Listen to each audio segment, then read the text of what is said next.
Guys, the market's up big today. Well, the NASDAQ is. The Dow is actually even now, and the S&P is up 0.73. Guys, it's pulling back a little bit. We were up in the NASDAQ over 2% at one point. Why? Government shutdowns being averted. Oh, everything's fine. Everything's good. Now, guys, if you're a psychopath like me, you're kind of the guy who goes, I like the government being shut down. I know it affects people, guys. I get that. And I don't want to sound like I'm some heartless jerk, but I will say the government has not done a good job of managing our money properly.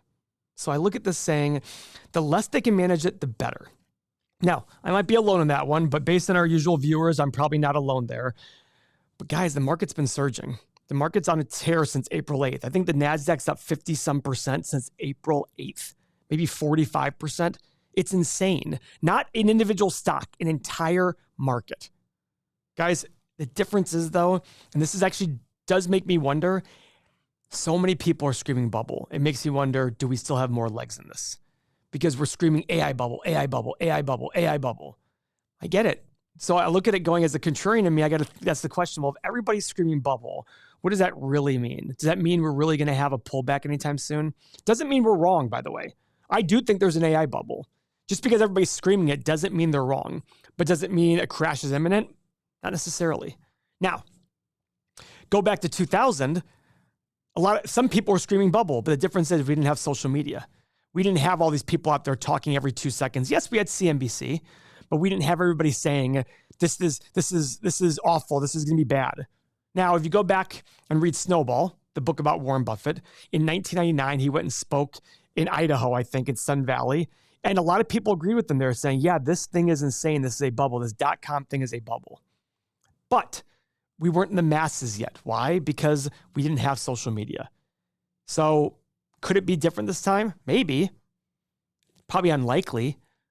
History repeats itself. But a lot of people say, like I say, it doesn't repeat itself, it rhymes. I don't know how this is going to play out. All I do know is if you have a future stream of cash flow, the more you pay for it, the less your return is going to be. And the 10-year PE ratio, which was made famous by what's his name over at Yale, what it says here is it takes the last 10 years of earnings, brings it to today. The reason it does that is it says, let's even out these ups and downs. Let's even out these recessions and all these things, these booms and busts. Let's take them all the last 10 years, bring it to today using inflation. How does that look? So let's take a look at the two major valuation metrics right now. Stock market to GDP, the entire stock market versus the United States GDP. Now, I use the S&P 500, but guys, we're 124% overvalued. We have fair value of basically 3,000. Sound extreme? Maybe. Maybe it does. But I'll tell you what, in March of 2000, from March of 2000, it took 12 years. 12 years later, we were still at the same level we were in March of 2000. Why? Because people paid so much more for earnings back then because the internet was changing the world, which it did. The internet was making us more productive, which it did. The internet was making us more money, which it did. But people paid too much for that story. The fifth principle of our principle-driven investing says exactly this. A great story can become a bad investment if you pay the wrong price. AI is changing the world. Electric vehicles are going to change the world, for all we know. But I sit there and look at it going, what price is too high? If no price is too high, then that's a bubble. Now, we might sit there and say, no, of course there's a price too high. But if your price that's too high is always above today's price, you're probably speculating. Now, if you made it this far in the video, I thank you for this. Hopefully the things I'm saying make sense. On this channel, we focus on looking at the data and saying, what does this mean? We look at the news in the market. What does this mean? We do break down individual stocks using our software to sit there and analyze them. If this all is something you want to be more attached to, you want to hear more about, do me a favor, subscribe to the channel. I cannot guarantee to make you a good investor, but I can help make you a much better investor by offering you a way of thinking. And that way of thinking does not focus on market price. It uses market price to your advantage because we want to look at price versus value. When price is low versus value, we buy. When it's too high, we do not buy. We're more cautious. That's the big key here. So on the 10-year PE ratio, we're 123% overvalued with a slightly higher fair value of 3,018 in the S&P. Guys, we hit 40 last week again. The last time we hit 40 was the .com, we hit 44.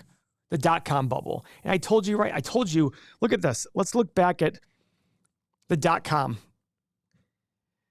1468. I think we hit over 15, but 1468 in June of 2000, 1461 in March. Go for the next 10 years. What were the returns? The returns for the next 10 years were negative. Look at this. Negative returns for the next 10 years, not including dividends. But here's the scary part. It took us, like I said, in December of 2012, we were at 1480 still. We went to 1400, 1500 in 2007, crashed again. 12 years later, the more you pay for something, the less your return. In 2000, people were paying egregious amounts of money for returns. And guess what? We were undervalued then still. And look at returns then for the next 10 years. 12.5%, not including dividends. It's not a coincidence, guys. The more you pay, less your return is going to be. The less you pay, the higher return is going to be. That's it. So for every dollar of earnings, if you're paying 40 times that number, you're not going to do well unless there is a world in which it could happen. We have massive GDP growth for a very long time. How massive? I don't know. Is that possible? Sure. But that possibility comes with one thing: massive government debt. They have to sit there and print a ton of money, get it out there to get inflation to go up. That's what drives up GDP. That's what would drive returns in the market.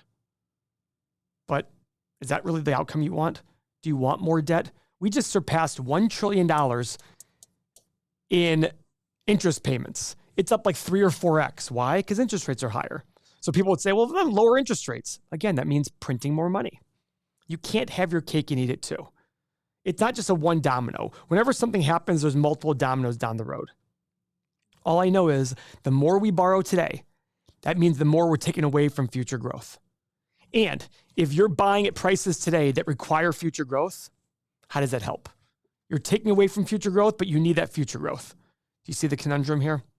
Now, I've been saying this for a while now. I get it. The question is, when's it going to happen? I have no idea. Anybody who says otherwise is purely guessing, and if they get it right, they got their lucky break. What I do know is I sit here and look at it going, stock market is one of the best wealth creation tools for everyone out there. And more people are in the stock market now than ever in history. That's probably what's leading a little bit to this bubble. The question becomes is, when the stock market does falter, when the returns are not very good, are you going to be the person who's chasing those headlines? Or are you going to be a more fundamentally principle-driven investor who's calmer and says lower prices means better opportunity? That's what I want you believing. I like higher interest rates. I'm in the real estate world. I have 1,000 apartments that I own in the offices upstairs. I like higher rates, less competition, less stupid money chasing deals. I want you to be the exact same way. That's why you need to subscribe to this channel and listen to the things we're talking about. Guys, 2 interesting earnings releases this year that we're going to go over. That's another reason to subscribe. Cisco on Wednesday, Disney on Thursday. Now, here's why Cisco is very interesting. I love the Cisco example because the Cisco of 2000 was NVIDIA today. The stock hit $82 a share. It has not hit that level since. That's 25 years of zero stock growth if you bought back here at the peak. But you know what's interesting? Revenue and profit are up 3 to 4x since then. So if you bought here and I told you 25 years from now, the company would have 3 or 4 times more profit and revenue, you'd have thought, oh my God, the stock is going even higher. But it didn't. Why? Because it was massively overpriced here. Ironically enough, before the big run up, from here to here, the stock is up 10x. Guess what profit's up? Ready for this one? 10x. Now, somebody might sit there and say, well, you're cherry picking. No, I'm not. I'm literally picking the one hype stock from back then. Even Intel was like this. Now, Intel's profit's down a lot in the last year or two, but if you go to right before their profit fall, same thing happened.